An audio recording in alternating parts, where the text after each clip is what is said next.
의료기기 수입업 허가를 받은 자가 관련 절차를 밟아 들여온 제품을 구매해야 합니다. 어젯밤 11시쯤 경기 포천시 자작동 섬유공장에서 불이 나 인명피해는 없었지만 공장 직원 10명이 대피했습니다. 또 불이 번지면서 공장 2개동이 탔습니다. 소방당국은 자세한 화재 원인을 조사하고 있습니다. 미국 국토안보부가 전문직 비자로 불리는 H-1B 비자 신청자에게 10만 달러가 넘는 수수료를 부과하기로 했습니다. 국토안보부는 현지 시각 24일 관보를 통해 신규 H-1B 비자 신청에 10만 3,265달러, 약 1억 4,300만 원의 수수료를 내도록 하는 안을 제시했다고 로이터 통신이 보도했습니다. 기존에는 2,000에서 5,000달러 수준이었습니다. 앞으로 30일간 의견 수렴이 시작되고 연말쯤 확정될 것으로 보입니다. 그러나 H-1B 비자에 대한 10만 달러 수수료는 의회 승인을 받지 않은 불법적 세금이라며 연방법원에서 잇따라 제동이 걸린 상태입니다. 도널드 트럼프 행정부는 미국에 입국해 망명을 신청했거나 신청을 준비하고 있는 외국인 20만 명의 비자를 일괄 취소할 예정인 것으로 전해졌습니다. 미국 국무부는 2016년부터 최근까지 발급된 상용비자나 관광비자로 미국에 들어온 뒤 망명을 신청하거나 신청을 준비하고 있는 외국인들의 비자를 곧 취소할 것으로 예상된다고 AP통신이 보도했습니다. 미국 역사상 최대 규모의 비자 일괄 취소 사례가 될 것이며 법적 분쟁에 직면할 가능성이 크다고 AP통신은 전했습니다. 미국 공화당 소속 연방 하원 브라이언 메스트 외교위원장이 쿠팡 상태를 예로 들면서 한국 정부가 미국 기업들에 피해를 주고 있다고 주장했습니다. 메스트 위원장은 폭스뉴스 인터뷰에서 한국 정부는 더 많은 반도체와 선박을 제공하고 그와 관련해 미국을 지원하겠다는 약속을 이행하지 않고 있다며 이같이 주장했습니다. 메스트 위원장은 도널드 트럼프 대통령을 강력 지지하는 이른바 마가진용으로 분류되는 인물입니다. 기후변화와 엘니뇨로 전세계 해수면 온도가 또다시 사상 최고치를 넘어섰습니다. 지난 22일 기준 전세계 해수면 평균 온도는 21.1도로 2024년 3월 기존 최고 기온이었던 21.09도를 넘어섰다고 BBC가 보도했습니다. 날씨입니다. 오늘 중부지방은 구름이 많고 남부와 제주도는 대체로 맑겠습니다. 저녁까지 수도권과 강원도, 오후까지 충청 북부에 소나기가 지나겠습니다. 지역에 따라 거센 빗줄기와 함께 천둥, 번개, 돌풍이 일기도 하겠습니다. 오늘 한낮에 30도를 웃도는 무더위가 전국적으로 이어지겠고 남부지방의 폭염도 심하겠습니다. 오늘 바다의 물결은 제주 해상과 남해상에서 최고 3.5m로 높게 일겠습니다. 29도입니다. 아나운서 김승휘였습니다. KBS 제1라디오 11시 뉴스를 마칩니다. KBS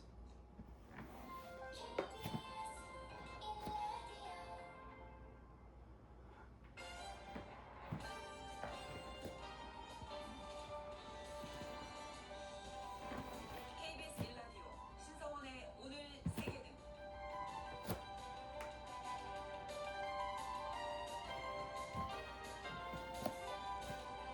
안녕하십니까. 아나운서 신성원입니다.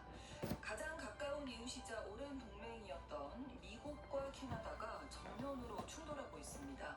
지난 7월부터 이어진 양국 간 무역 협상이 끝내 결렬됐죠. 이에 따라서 미국이 캐나다산 제품에 50%의 관세 폭탄을 던졌고요. 또 캐나다는 맞불 보복 관세를 예고했는데요. 특히 아메리카 대륙에 대한 패권 강화를 노린 미국 트럼프 행정부가 캐나다의 언어 문화적 주권까지 침해하려 들면서 두 나라의 갈등은 단순한 무역 마찰을 넘어서 근본적인 주권 싸움으로 번지고 있습니다. 두 나라가 어쩌다 이렇게 치열한 무역 전쟁을 치르게 됐는지 잠시 후 글로벌 이슈에서 자세히 짚어보겠습니다.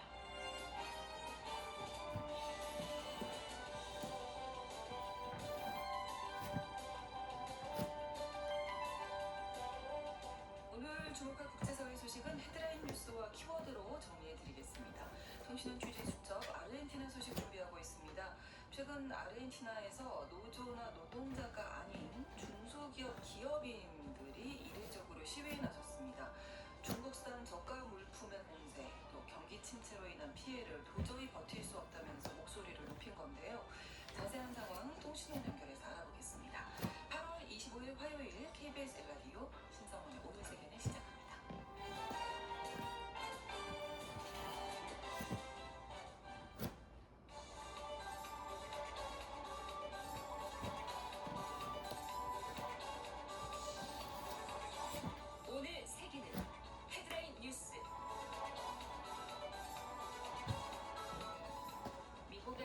이란 군사작전이 6개월 가까이 계속되고 있는 가운데 미국 재무부가 예고한 대로 이란에 대한 대대적인 경제 제재를 발표했습니다.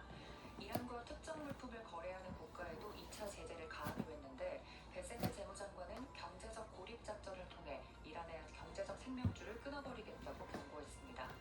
군사작전으로 이란을 굴복시키지 못한 트럼프 대통령이 이란 경제 고립에 나섰다는 평가 속에 사태가 장기화할 수 있다는 전망도 함께 나오고 있습니다.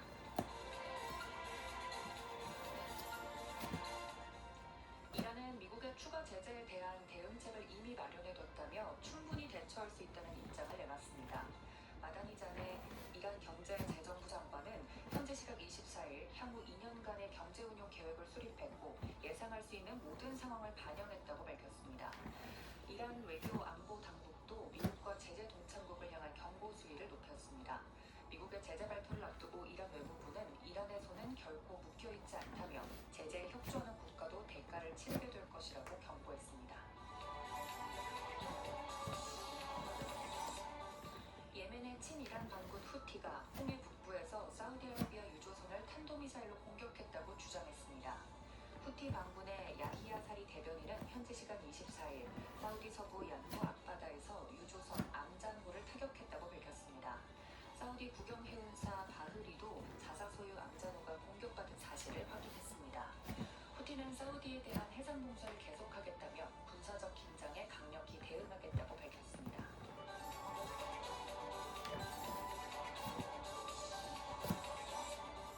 캐나다 정부가 미국과의 관세 갈등이 오는 11월 미국 중간선거 이후까지 이어질 가능성에 대비해 자국 기업 지원책 마련에 나선 것으로 전해졌습니다.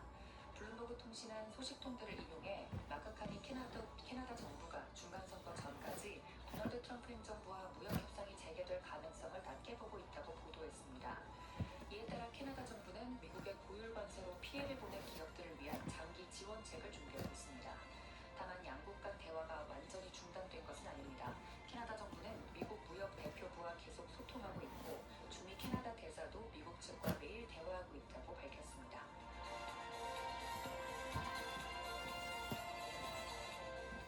미국 재무부가 1조 달러에 육박하는 정부 보유 현금을 장기 국채를 사들이는 데 활용하는 방안을 검토하고 있는 것으로 전해졌습니다. CNBC는 현지 시간 24일 재무부 고위 당국자들을 인용해 재무부가 최근 확대하기로 한 장기 국채 바이백의 재원으로 재무부 일반 계정 TGA의 자금을 사용할 수 있다고 보도했습니다. 재무부 당국자들은 실제 TGA에서 얼마를 사용할지와 구체적인 발표 시점은 밝히지 않았습니다. 다만 이 같은 소식이 전해지면서 최근 급등했던 미국 장기 국채 금리는 하락했습니다.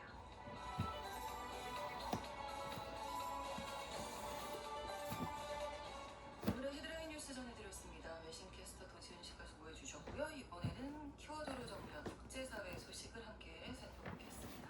첫 번째 키워드, 작전명 경제적 왕따. 네, 미국이 예고했던 대로 새로운 대이란 경제 제재를 발표했습니다. 이란과 거래하는 국가들에게 2차 제재를 가해 이란의 자금줄을 완전히 차단하겠다라는 계획인데요. 스콧 베센트 미 재무장관이 현지 시간 24일 기자회견을 통해서 이란 정권의 모든 선택지를 차단하기 위해 이 경제적 왕따 작전을 개시한다라고 밝혔습니다. 디지털 자산, 기술, 금, 항공, 해운 등 부분에서 이란과 거래하는 국가에게 2차 제재를 부과하기로 한 결정인데요. 이란을 돕고 있다고 판단한 전 세계 60여 개 단체와 개인, 선박을 신규 제재 대상으로 지정을 했습니다. 또 베센트 장관은 이란이 석유 밀수, 제재 회피에 활용해온 모든 거점과 연결망을 파악을 했다. 올가미를 더욱 줄여서 모든 잠재적 수입원을 차단하겠다라고 말했습니다. 또 어떤 기관이든 이란 대신 자금 세탁을 조장한다면 미국 달러 시스템에서 배제될 거다라고 강조를 했는데요. 이란의 최대 거래 상대국인 중국을 직접 언급하지는 않았지만 누구도 제재 손길을 벗어날 수 없다라고 덧붙이면서 예외가 없다라는 걸 시사했습니다. 네, 이란의 반응도 나왔습니다. 네, 이란 경제재정부 장관은 국영방송을 통해 새로운 제재에 완전히 대비되어 있다. 오래전부터 계승 계획을 마련해왔다라고 밝혔는데요. 절대 지지 않는 모습입니다. 금융동맹을 끊을 수 없을 것이다 강조를 했는데 대미 협상단을 이끌던 무하마드 바게르 갈리바프 이란 의회 의장 역시 이 소셜미디어를 통해서 아무도 미국인들의 허풍에 속지 않을 거다라고 지적했습니다. 중국 역시 미국의 제재 경고에 정당한 권익을 수호하겠다라면서 꿈쩍 않는 외교부 대변인은 브리핑에서 제재와 압박은 문제 해결에 도움이 되지 않는다라며 긴장을 고조시키는 조치를 피할 것을 촉구했습니다. 앞서 이란 외무차관이 얼마 전에 중국을 방문해서 긴밀히 소통했다고 공개하기도 했었습니다. 네. 과연 근데 이 대책이 이제 효과가 있을지가 네. 궁금해지는 거죠. 네, 경제적 D-Day 저희가 날짜를 하나하나 세지 않았습니까? 작전 개시일이라고 줄곧 어플을 넣어왔었는데 말만 앞섰다는 지적이 나오고 있습니다. 베센트 장관은 정작 구체적인 시한 같은 것들은 언급하지 않았는데요. 네. 그러면서 즉각 2차 제재에 나서지 않는 이유에 대해서는 기회를 주려는 것이다 라고 설명을 했습니다. 이와 관련돼서 블룸버그는 트럼프 행정부가 지난 4월 이란에 대한 경제적 분노 작전 등 수차례에 걸쳐서 2차 제재를 위협해왔지만 실행에 옮긴 적은 없었다라고 보도를 했고요. 특히 히토류 수출 제한을 통해 미국의 굴욕적인 후퇴를 강요한 중국을 상대로 유의미한 압박을 가하기엔 지금 상황에서 어려울 거다라는 분석이 나오고 있습니다. 네. 다음 키워드는 자회사가 아니다. 네, 또 다른 전쟁, 미국과 캐나다의 관세 전쟁도 이어지고 있습니다. 네. 네, 아직 실마리가 보이지 않고 있고요. 보복에 더 큰 보복이 이어지고 있는 꼴입니다. 네, 미국의 50% 관세 부과에 캐나다가 보복 관세로 맞대응을 하니까 트럼프 대통령이 이 관세 대상 품목을 자동차랑 철강까지로 확대하겠다 밝혔습니다. 현재 시각 24일 트럼프 대통령이 소셜미디어에 내년 1월 1일부터 캐나다산 자동차와 소형 대형 트럭, 자동차 부품, 철강에 붙는 관세를 50%로 올리겠다 밝혔는데 그러면서 미국에서 제조를 한다면 관세는 부과되지 않겠다라고 덧붙였습니다. 이어서 우리는 캐나다가 필요 없고 캐나다가 우리를 필요로 하고 있다라면서 우리 농산물과 농가에 터무니없이 높은 관세가 부과돼서 600억 달러의 적자가 발생해 더 이상은 지속 가능하지 않다라고 다시 한번 이 부분을 강조했고요. 네. 이게 미국의 관세 공세에 반발해서 캐나다 정부가 보복 관세를 예고하니까 트럼프가 이제 다시 맞불을 내놓으면서 전면전을 선언한 것으로 풀이가 됩니다. 다만 트럼프 대통령이 관세 인상 시점을 내년 초로 설정한 걸 두고는 협상 여지는 열어둔 거 아니냐라는 해석이 나오고 있습니다. 네. 거기에 이제 캐나다의 반응도 계속 나오고 있는 상황인데요. 마크 카니 캐나다 총리는 캐나다 주권과 국익을 최우선으로 지키겠다라는 단호한 입장 재차 강조했습니다. 트럼프 대통령의 앞서 결정들에 대해서 딱히 놀라운 일이 아니다라면서 협상 테이블에서 캐나다가 미국의 자회사라거나 캐나다 산업이 미국 산업에 비해 불리해질 거라는 이런 미국의 태도, 그리고 시간이 지날수록 이 캐나다 산업이 역풍을 맞을 것이라는 태도는 우리가 결코 받아들일 수 없다라고 말했고, 미국과 무역 갈등이 확전되고 있는 가운데 캐나다 정부는 이렇게 미국의 의존도가 높으니까 이런 소리를 듣는 듯하여 자국 경제 자립 또 인프라 강화를 위한 대규모 투자 계획도 함께 밝혔습니다. 네. 자, 그런데 미국 내부에서는 이번 이 캐나다와의 관세 전쟁을 비판하는 목소리가 커지고 있죠. 네, 월스트리트 저널은 사설을 통해서 트럼프 대통령의 이 캐나다 관세 전쟁을 가장 어리석은 무역 전쟁이다라고 강하게 비판했습니다. 트럼프 대통령의 결정이 경제적으로나 정치적으로 전혀 타당하지가 않다고 말을 했는데요. 중간 선거를 불과 지금 10주 정도 앞두고 있기 때문에 또다시 관세를 부과하면서 더 어리석어졌다라고 진단을 했습니다. 월스트리트 저널은 또 트럼프 대통령이 관세의 근거로 들고 있는 이 1930년에 제정된 관세법 조항과 관련돼서 역대 대통령 중 이 권한을 행사한 사례는 없다라고 지적을 했고, 또 트럼프 대통령의 지지율이 저조한 이유 중에 하나가 유권자들이 그간 전략 없이 무차별적인 전쟁을 벌이고 있다고 믿기 때문이다라고 비판의 글을 내놨습니다. 네. 자, 다음 키워드입니다. 세계 최초 무인 열병식. 네, 현재 시간 24일 우크라이나가 35주년 독립기념일을 맞아서 병사와 전차 대신에 육해공 드론 또 로봇으로만 구성한 무인 열병식을 선보였습니다. 네. 4년 넘게 지속 중인 전쟁에서 이런 무인 체계가 핵심 비대칭 전력으로 자리를 잡았는데요. 그렇죠. 군사 전문 매체들은 무인 전투 체계로만 이 열병식을 구성한 건 세계 최초다라고 평가를 했습니다. 우크라이나 대통령실이 공개한 이번 열병식 영상을 좀 보면 도심 중심가엔 병사나 전차, 장갑차 대신에 지상 로봇 수십 대가 오와 열을 정연하게 이제 맞춰서 행군을 하는 모습이었고요. 또 테르밋, 또 리스, 신바 등 이름이 붙은 이 로봇들이 정찰과 지뢰 매설 제거, 또 탄약 운반, 부상병 후송, 여러 가지 지원들까지 도맡았다고 합니다. 또 우크라이나 대통령실은 이 로봇이 올해에만 6만 6천여 차례 임무에 투입돼서 러시아의 공세를 방어하는 핵심 역할을 수행했다라고 밝혔습니다. 이에 맞서서 러시아도 드론 기술을 발전시켜 왔는데 AI가 스스로 계속해서 선택해 타격을 하는 등 이 자율 살상 드론을 우크라이나 공격에 투입한 것으로 전해졌습니다.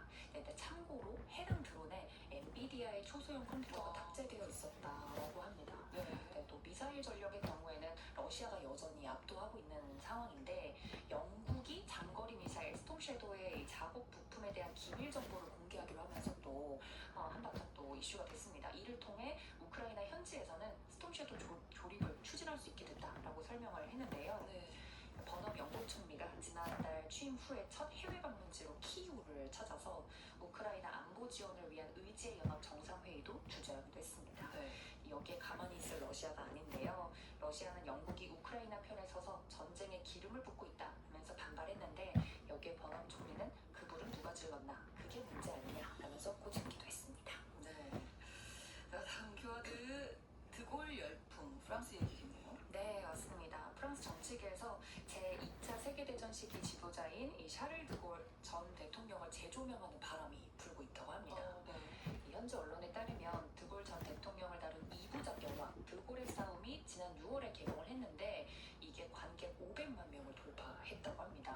2부작을 합쳐서 상영 시간이 5시간이 넘는다고 하는데 저는 최근에 오디세이 보기에도 굉장히 힘들었는데 5시간이 넘는 영화라고 하는데 드골이 나치에 대한 저항을 이끌고 프랭클린 루스벨트 당시 미국 대통령과의 갈등 속에서 프랑스의 주권을 지키려는 과정을 담고 있습니다.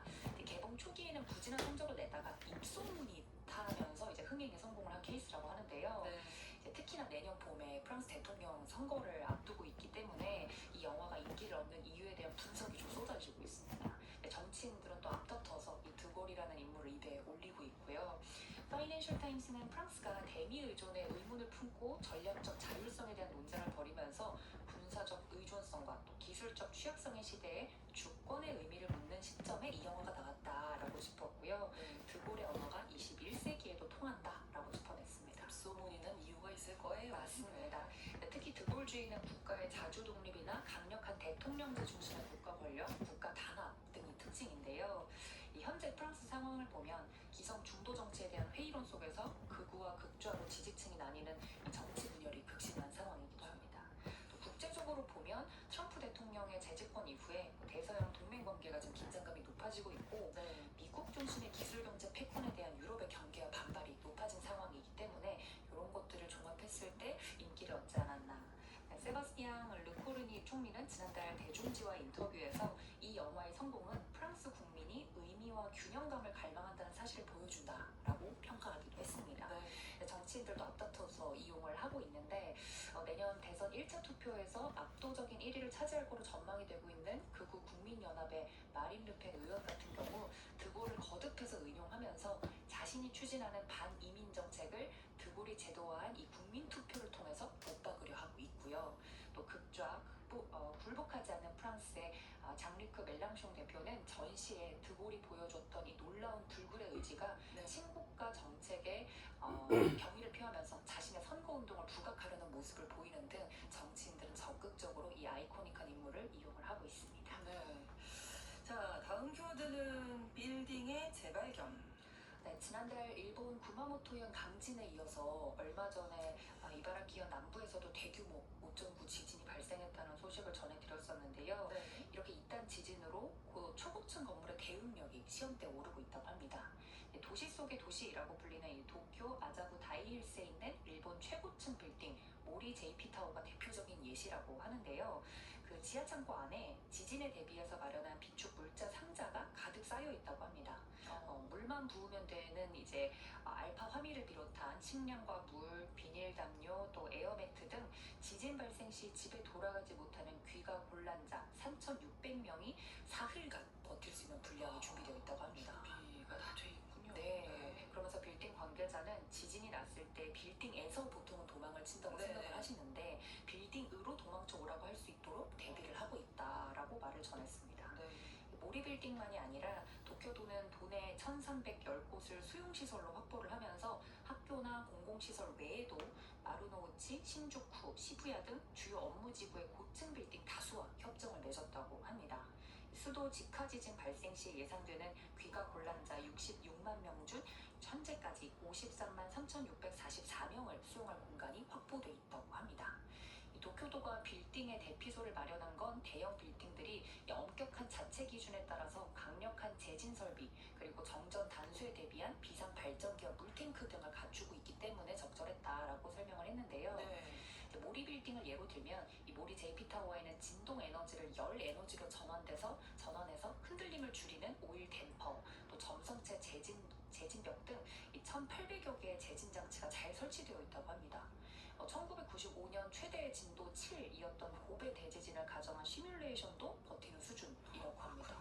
네. 그러다 보니까 굉장히 이렇게 설계가 잘 되어 있고 정전이 되더라도 자체 발전 설비를 통해서 전기를 생산하고 또 여기서 발생하는 열을 회수해서 난방과 급탕에 활용하기도 한다고 합니다. 또 방제 우물을 통해서 기계 냉각수 등을 얻고 이마저도 못 쓰는 상황에 대비해서는 1만 톤의 물을 탱크에 저장 중이라고 합니다. 결국 이제 도쿄 빌딩들이 단순히 보기에 좋은 마천루가 아니라 이 하나하나가 지진 방제 요새로서 쓰이고 있는 셈이라고 하면 됩니다. 네. 빌딩의 재발견. 네. 였고요. 다음 키워드는 뛰는 금값에 눈이 멀어. 네, 요즘 대표적인 안전자산인 금값이 또 네. 다시 뛰어오르고 있습니다. 한동안 또 이렇게 떨어졌다가 맞습니다. 네, 그래서 국제 금값이 3개월여 만에 가장 높은 수준으로 지금 올랐다고 해서 많은 네. 분들이 금에 다시 투자를 해야 되나라는 생각을 하시고 계실 텐데요. 그런데 이렇게 몸값이 올라가